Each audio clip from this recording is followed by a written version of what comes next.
Imagine la scène. Mon premier jour de fac, j'ai fait une prépa intégrée, j'ai fait l'INSET. Mon premier cours était un cours de maths, pour bien commencer l'année, parce que voilà. Donc on entre, c'était ma première fois dans un amphi, et y avait les tableaux étaient superposés. Et donc la prof entre et commence à écrire des intégrales, comme ça, parce que pourquoi pas. Et tout ce que je voyais pendant 1h30, c'était les deux tableaux superposés qui n'arrêtaient pas de monter et de descendre. Et mon objectif, durant toute la séance, était juste d'écrire, de recopier, en fait, tout bêtement, ce qu'il y avait écrit sur le tableau. Je regarde autour de moi et les gens écrivent et ils sont en train de suivre. Il y en a même qui ont posé des questions. Je sors du cours et pour moi, c'était clair. J'allais quitter l'INSET. C'est pas fait pour moi. Dépasser l'horreur de la première séance, j'ai persisté. Ok, j'ai continué mes cours jusqu'à arriver au DS. Et mon premier DS, évidemment, c'était un DS de maths. Et la toute première note que j'ai eue en fac, pour un DS de maths, était un 2. J'ai eu un 2. Un 2 sur 20. Et il y avait eu pour ce DS-là des 13 et des 14. Et donc du coup, quand on compare avec ce genre de personnes inférieures, on se sent con un petit peu, on se sent très con même. Et donc on ne se sent pas à la hauteur. Et c'est un sentiment qui est très désagréable. Ce sentiment d'infériorité, je l'ai ressenti à l'époque et j'ai continué à le ressentir selon les expériences de vie dans lesquelles je me suis trouvée. Donc, avec le temps, j'ai appris à l'apprivoiser un petit peu, mais je ne m'en suis pas complètement débarrassée, parce que chaque fois qu'il y a quelque chose de nouveau, il revient. Bref, salut, je suis Manel, praticienne en PNL, et aujourd'hui, on va parler du sentiment d'infériorité et de comment on pourrait faire justement pour le maîtriser un petit peu.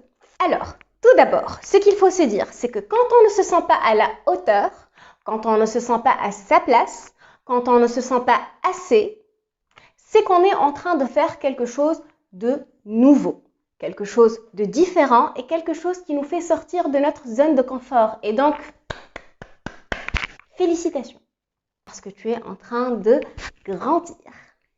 Donc, dis-toi, pour commencer, que tu es courageux, parce que tu es en train de faire quelque chose de nouveau. Ensuite,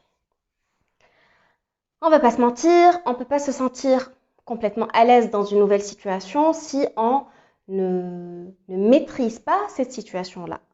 Et pour arriver à maîtriser une situation, il n'y a pas vraiment de secret. Pour commencer à se sentir en confiance, il faut développer une nouvelle compétence. Il faut développer cette nouvelle aptitude. Et cette compétence ou alors cette aptitude ne peut être développée que par la pratique, par l'exercice, par le fait de faire et refaire.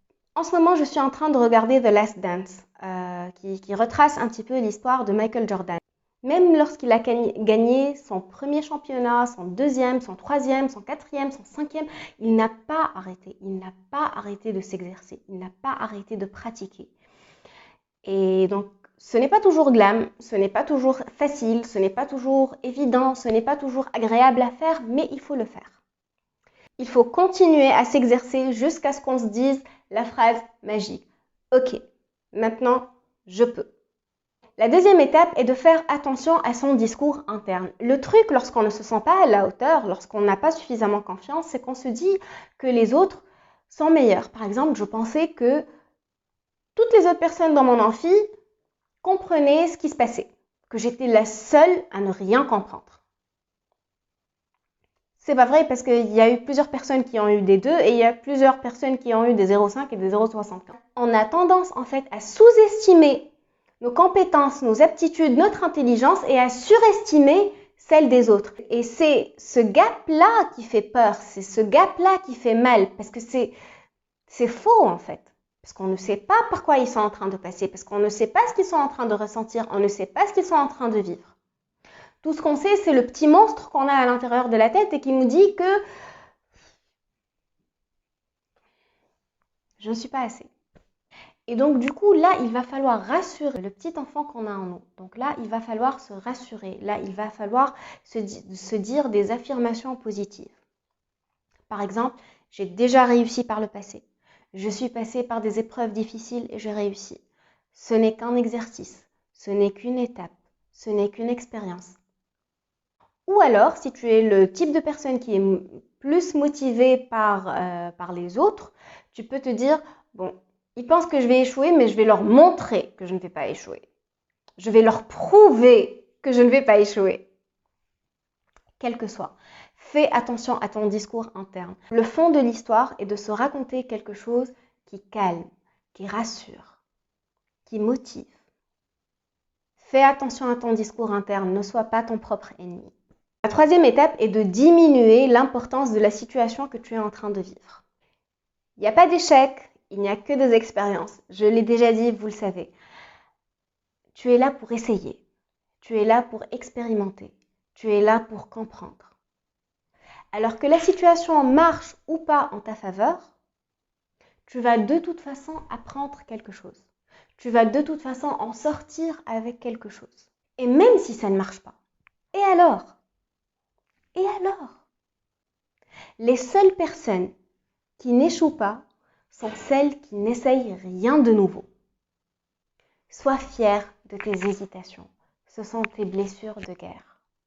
Elles montrent que tu as essayé quelque chose de nouveau, que tu es sorti de ta zone de confort, que tu es en train de tenter, que tu es en train d'entreprendre. Et ce n'est pas rien.